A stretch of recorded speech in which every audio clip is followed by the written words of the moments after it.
Hi guys, welcome to our channel. நான் உங்கள் ஹரிஷ். நீங்கள் நம்ம என்ன பார்க்க போகிறோன்னா,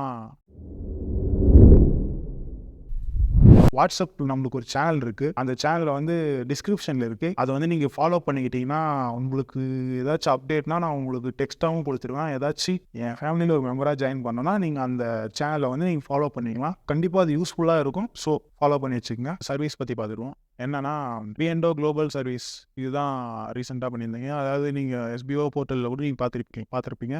ITR சர்வீஸ் தான். ஃபஸ்ட்டு பேன் கார்டு, செகண்ட் வந்து ITR, தேர்ட் வந்து GST. இது 3 ஆப்ஷன் இருக்குல்ல. பேக்கேஜ் வச்சுருந்தாங்கல்ல. பேன் கார்டுக்கு 350, ITRக்கு 1000, GSTக்கு 3000 சம்திங் அந்த மாதிரி வச்சுருந்தாங்களே. இப்போ அந்த பிளான்லாம் மாறப்போகுது. பேன் கார்டுக்கு மட்டும் அதே ப்ரைஸு, மிச்சம் எல்லா சர்வீஸ்க்கும் சேஞ்ச் ஆக போகுது அமௌண்ட்டு. அது இன்னைக்கு நைட்லேருந்து சேஞ்ச் ஆகும் அப்படின்ற மாதிரி சொல்லியிருக்காங்க. அப்புறம் ரீசெண்டாக வந்து SBO போர்ட்டலில் இன்னொரு சர்வீஸும் ஆட் ஆயிருக்கும். என்னன்னா, ஸ்டாக் மார்க்கெட் பற்றி கிளாஸ் எடுக்கிறேன் அப்படின்னு சொல்லிட்டு, அதாவது ஷேர் மார்க்கெட் பற்றி உங்களுக்கு கிளாஸ் எடுக்கிறதுக்கு ஒரு பேக்கேஜ் மாதிரி சொல்லி ஒன்று அனௌன்ஸ் பண்ணியிருந்தாங்க. நான் அது இது வரைக்கும் நான் வீடியோவில் கவர் பண்ணல. ரீசன் ஏன்னா, அதை பற்றி எனக்கு கொஞ்சம் தெரிஞ்சிருந்தால் தான் நான் உங்களுக்கு எக்ஸ்பிளைன் பண்ண முடியும். தெரியும், பேசிக் லெவலில் தெரியும், அட்வான்ஸ் லெவலில் தெரியாது. நான் உங்களுக்கு வேணும்னா நீங்கள் கமெண்ட் பண்ணுங்கள். எல்லாத்தையும் சர்ச் பண்ணிவிட்டு நான் உங்களுக்கு எனக்கு புரிஞ்ச லெவலுக்கு உங்களுக்கு நான் எக்ஸ்பிளைன் பண்ண ட்ரை பண்ணுறேன். வேணும்னா கமெண்ட் பண்ணுங்கள். அதோட ப்ரைஸும் இன்க்ரீஸ் ஆக போகுது. அதாவது ஸ்டாக் மார்க்கெட் கிளாஸ் எடுக்க போகிறாங்களா, அதோட பேக்கேஜாக இருக்கும். அந்த பேக்கேஜுமே இந்த நைட்லேருந்து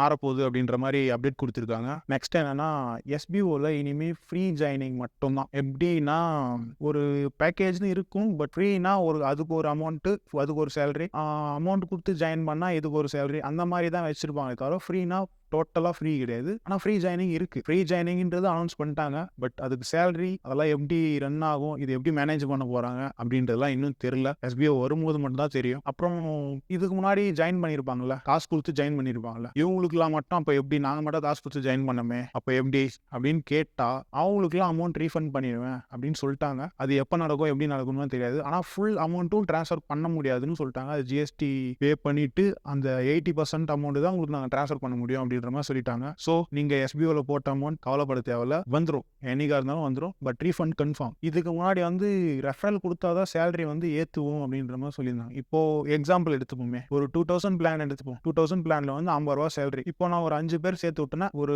110 ரூபா எனக்கு சேலரி. நான் ரெஃபரல் பண்ணாமல் இருந்தால் 50 ரூபா தான் சேலரி. இதுக்கப்புறம் அப்படிலாம் கிடையாது. நீங்கள் ரெஃபரல் பண்ணாலும் சரி பண்ணாலும் சரி, உங்களுக்கு சேலரி இன்க்ரிமெண்ட் வந்து ஒர்க் பேஸ் பண்ணி மட்டும்தான் நடக்கும். ஸோ ரெஃபரல் வந்து இனிமேல் கட்டாயம் கிடையாது. பட் ரெஃபரல் இருக்கு. ஆனால் அது வந்து ரெஃபரலுக்கு வந்து இன்சென்டிவ் மாதிரி அப்படி வச்சுக்கலாமே, ஒரு இன்சென்டிவ் மாதிரி. ஆனால் இதுக்கு முன்னாடி ரெஃபரல் பண்ணவங்களுக்கும் பெனிஃபிட் இல்லாமலாம் இல்லை. அதுக்கு ரெஃபரல் பண்ணியிருப்பாங்கல்ல, அவங்களுக்கு ஒரு பெனிஃபிட் இருக்குது அப்படின்னு சொல்லிட்டு SBO தரப்புன்னு சொல்லிட்டாங்க. ஸோ அவங்களும் பயப்பட வேணாம். SBOவில் ரெஃபரல் பண்ணால் தானே அப்கிரேட் இருக்கும். SBOவில் ரெஃபரல் பண்ணலன்னா எப்படி அப்கிரேட் வரும்?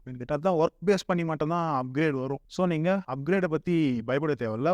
ஒர்க்கு இல்லை ஏதாச்சும் அமௌண்ட் கட்டுற மாதிரி இருக்கலாம். ஃபியூச்சரில் அது வந்தால் தான் நமக்கே தெரியும். ஸோ ஃபியூச்சரில் நம்ம அதை பார்த்து தெரிஞ்சுப்போம். முன்னாடியே சொன்ன மாதிரி தான் SBOவில் ரீஃபண்ட், ஃப்ரீ ஜாயினிங் இதெல்லாம் அனௌன்ஸ் பண்ணிட்டு SBOவோட பிரேக் எக்ஸ்பெண்ட் ஆகுமா அப்படின்ட்டு முன்னாடியே நம்ம சொல்லியிருப்போம். இந்த சேஞ்சஸ் வந்துச்சுல, எக்ஸ்டெண்டட் தான். SBO பிரேக் வந்து இனிமே இன்னும் பெருசாக போகுது. அதாவது எக்ஸ்டெண்ட் ஆக போகுது. மேபி எனக்கு தெரிஞ்சு பிப்ரவரியில் ரீலான்ச் பண்ணலாம். இந்த 15 டேஸ் அவங்க சரியாக யூஸ் பண்ணுவாங்க. SBOவோட கான்செப்டே திருப்பி அப்படியே டோட்டலாக சேஞ்ச் ஆக போகுது அப்படின்ற மாதிரி சொல்லியிருக்காங்க. பார்ப்போம், வெயிட் பண்ணி தான் பார்க்கணும். SBO இன்னும் பிரேக் வந்து எக்ஸ்டெண்ட் ஆகிறது எனக்கே கொஞ்சம் கஷ்டம் தான். ஏன்னா நானும் ஒர்க் பண்ணுறேன்ல. பார்ப்போம் எப்போ வருதுன்ட்டு. ஆனால் SBO பிரேக் எக்ஸ்டெண்ட் ஆக போகிறது கன்ஃபார்ம். மறுபடியும் எப்போ வரையும் எக்ஸ்டெண்ட் ஆக போது, மறுபடியும் ரீலான்ச் டேட் எப்போன்ட்டு அனௌன்ஸ் பண்ணல. கண்டிப்பாக அனௌன்ஸ் பண்ணுவாங்க. அனௌன்ஸ் பண்ணால் நம்ம இதே சேனலில் இதே மாதிரி ஒரு இன்னொரு வீடியோ நம்ம சந்திப்போம். இப்போ இந்த வீடியோ முடிச்சிக்கலாமா? நம்ம சேனலை மறக்காம சப்ஸ்கிரைப் பண்ணுங்க. வீடியோ பிடிச்சிருந்தா லைக் பண்ணுங்க. யூஸ்ஃபுல்லாக இருந்தால் லைக் பண்ணுங்க. மறக்காம ஏதாச்சும் டவுட்ஸ் இருந்தால் கமெண்ட் பண்ணுங்க. நம்ம சேனலை சப்ஸ்கிரைப் பண்ணி பெல் ஐக்கான ஆல்ல போட்டால் தான் உங்களுக்கு ரெகுலர் வீடியோஸ் வரும். ஓகே, பாய்.